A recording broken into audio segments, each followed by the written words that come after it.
Quelle est la méthodologie de rédaction d'un mémoire? Bonjour à tous. Aujourd'hui, je vais répondre à cette question qui est une question assez générale, qui est une question qui va forcément impliquer une vidéo un petit peu plus longue, mais ça va être une vidéo où je vais essayer de synthétiser donc d'une manière assez concise, la plus concise possible, on va dire tous les aspects clés à savoir, on va dire les plus importants lorsque vous souhaitez commencer tout simplement vous lancer dans le défi de la rédaction de votre mémoire.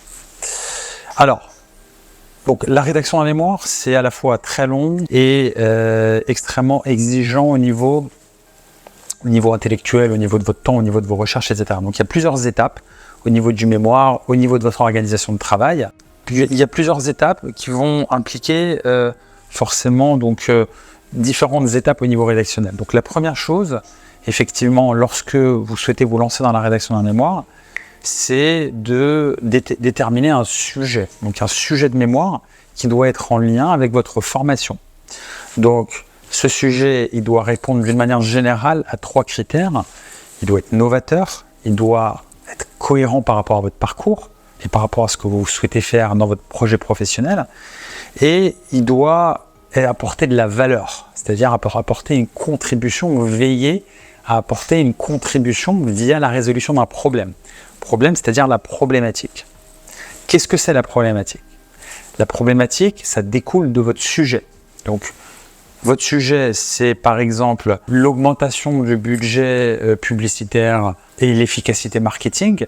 La problématique, va découler du sujet, elle sera beaucoup plus précise. Ça va être par exemple, quel est l'impact de l'augmentation du budget de la publicité sur l'augmentation des ventes. Donc on va chercher à mettre en concordance d'un côté l'augmentation du budget publicitaire et de l'autre l'impact au niveau commercial. Donc on va chercher à définir une corrélation entre ces deux variables.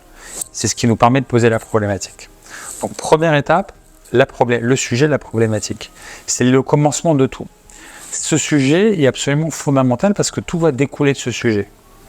Le sujet, c'est l'axe que vous choisissez au niveau de vos recherches, sur lesquelles vous allez passer beaucoup de temps, sur la rédaction, sur la soutenance, d'accord? Donc, vous vous engagez de manière conséquente, donc on va réfléchir vraiment à 2 fois avant de se lancer dans un sujet. On va également veiller à le faire valider par votre directeur de mémoire. C'est absolument fondamental. On ne se lance pas dans une rédaction tant que le sujet n'est pas validé par le directeur de mémoire. D'accord? Très important. Une fois qu'on a le sujet, il est validé, le sujet nous passionne, le sujet nous intéresse, le sujet est documenté, le sujet présente une cohérence par rapport à notre parcours, le sujet va nous permettre d'apporter quelque chose de nouveau. Ça peut être des outils, ça peut être, on va dire, le fait de confirmer ou d'affirmer de nouvelles hypothèses qui permettent elles-mêmes d'apporter de la valeur à travers ces réponses-là. Donc, une fois qu'on a posé le sujet, il y a une deuxième étape, ça sera le plan, qui est la structure de votre mémoire et qui est une partie absolument fondamentale. Donc, le plan va faire apparaître d'une manière universelle un équilibre auquel on ne va pas déroger. Ça va être une partie théorique, à savoir une revue de littérature, où on va analyser ce qu'ont traité les autres auteurs en lien avec les concepts de notre problématique.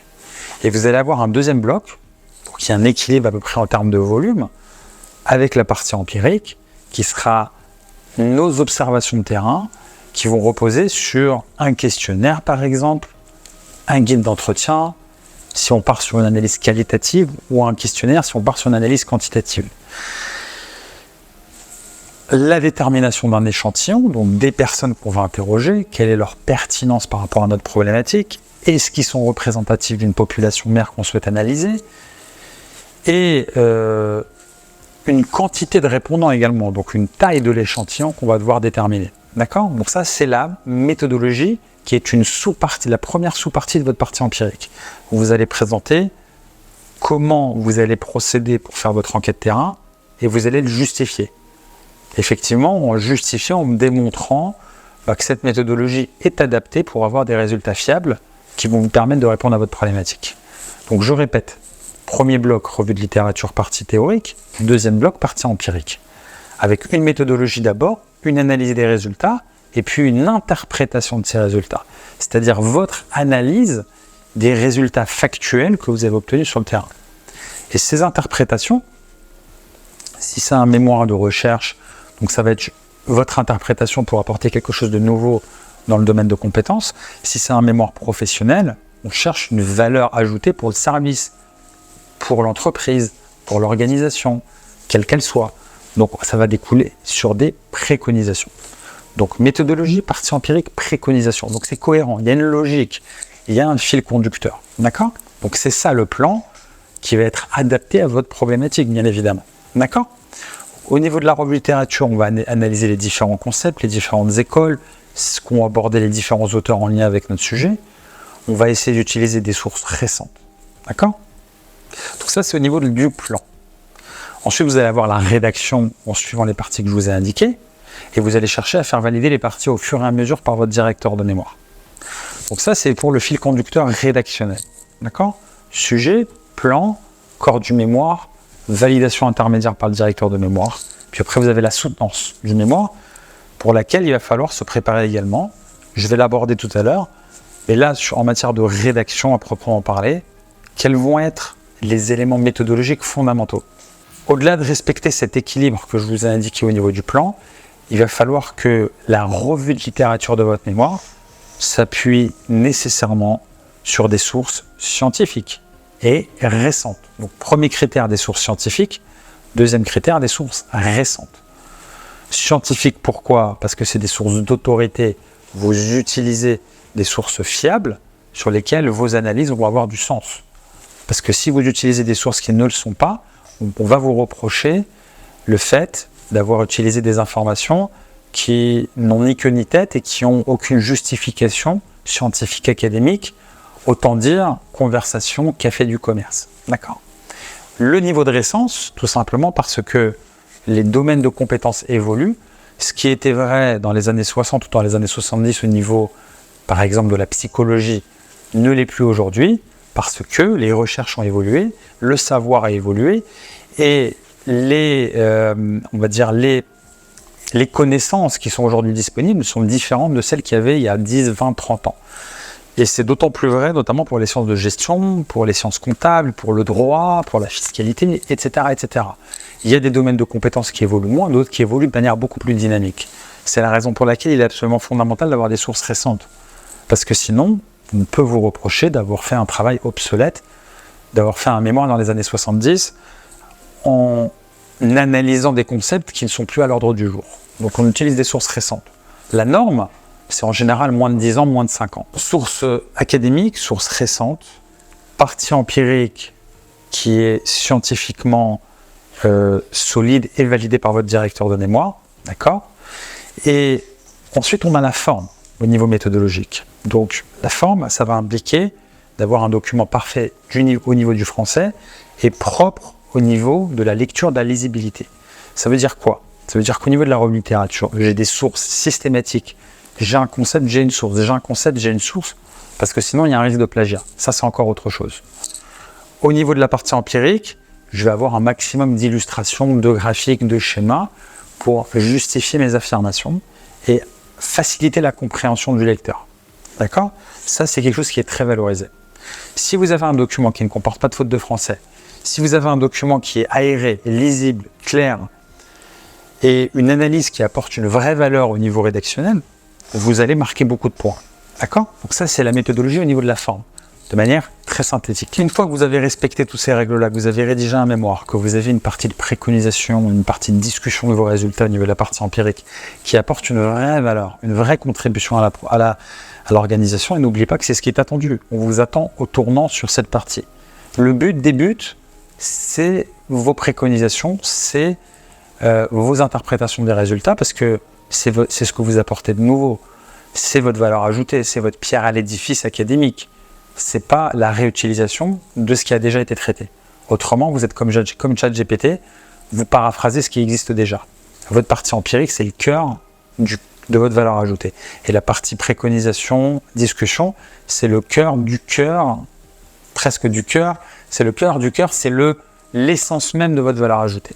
Donc on y prête une attention particulière et cette partie doit être importante, de manière prépondérante au niveau du mémoire, On doit avoir au moins 4-5 pages de préconisations, de recommandations dans un mémoire.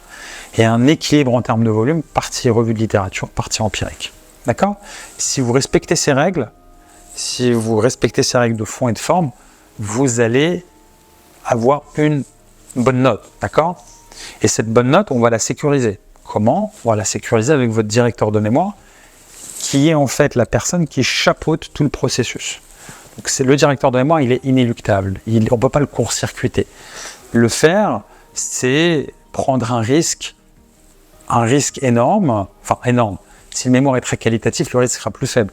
Maintenant, si le directeur de mémoire fait du zèle, vous pouvez avoir un très bon mémoire qui pourra être jugé mauvais. D'accord? Ça arrive. C'est rare, mais ça arrive. On a sur un même écrit, on peut avoir un tuteur qui voit l'écrit très bien, un autre qui le voit mal, qui l'interprète comme non qualitatif. D'accord? Donc c'est très important de se protéger par rapport à ce risque de subjectivité.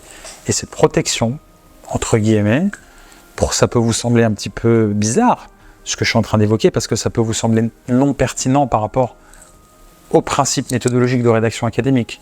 Mais toute thèse, tout mémoire est chapeauté par un directeur de thèse ou un directeur de mémoire. Et cette personne, avec toute sa subjectivité, tout son esprit critique, toute sa particularité, cette personne doit être satisfaite.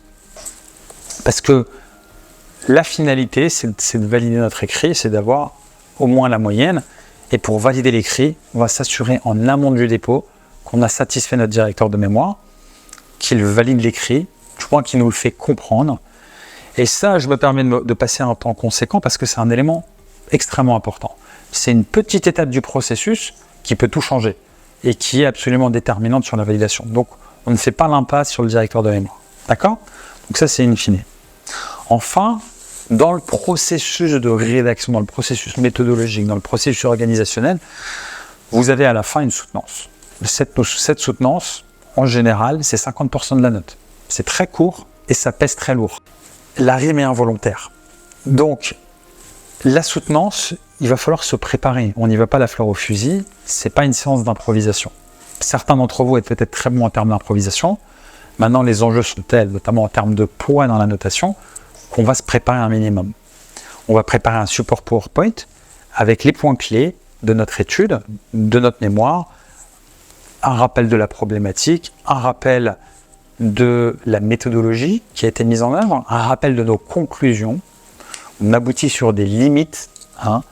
C'est très important de montrer la modestie de votre démarche intellectuelle, de votre démarche académique, montrer que vous n'êtes pas monsieur ou madame je sais tout et que vous êtes conscient du fait que plus vous apprenez, plus vous savez qu'il faut apprendre. Et la meilleure manière de le montrer, c'est de montrer les limites et de finir sur une ouverture. D'accord? Plus on en sait, plus on apprend et plus on comprend qu'on ne savait pas beaucoup et qu'il faut apprendre davantage. Donc la modestie, c'est un très bon indicateur, si je puis dire, au niveau de votre mémoire et au niveau de votre soutenance. Donc cette structure que je viens de vous indiquer, c'est une structure à laquelle on va essayer de ne pas déroger, justement, pour suivre justement ces attendus académiques qui sont universels. La soutenance, en général, c'est 20 minutes. Vous allez vous entraîner avant de faire la soutenance, afin de vous assurer que vous vous calibrez correctement au niveau du temps, et afin effectivement de savoir ce que vous allez aborder, comment vous allez vous organiser. Vous pouvez la faire devant des amis, par rapport à la question de stress qu'on a abordée sur cette chaîne YouTube. Certains d'entre vous perdez vos moyens le jour de la soutenance, puisqu'on a d'un côté un délai très court et de l'autre des enjeux énormes par rapport au poids et la validation de l'année qu'il y a derrière. Validation du mémoire et donc obtention du diplôme.